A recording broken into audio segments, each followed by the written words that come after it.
کیا سفید بالوں کو کالی مہندی لگا سکتے ہیں؟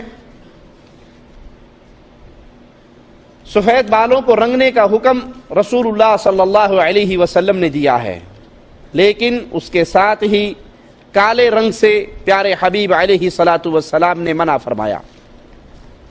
بال سفید ہو جائیں تو بالوں کو رنگیے۔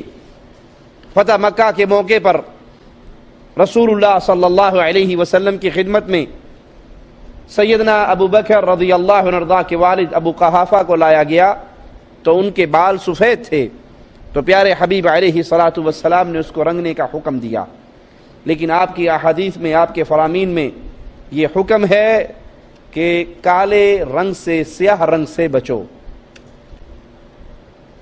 اگر سیاہی کا نام کسی نے مہندی رکھ دیا ہے تو وہ اس کی مرضی ہے، مہندی کالے رنگ کی نہیں ہوا کرتی، جو کالا کر دیتی ہے وہ مہندی نہیں ہوا کرتی۔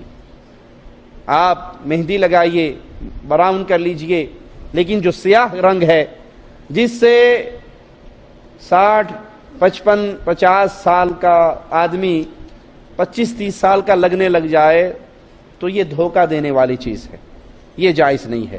اور ایک روایت کے اندر یہاں تک آتا ہے کہ جو سیاہ رنگ اختیار کرتا ہے، لگاتا ہے، وہ جنت کی خوشبو بھی نہیں پائے گا۔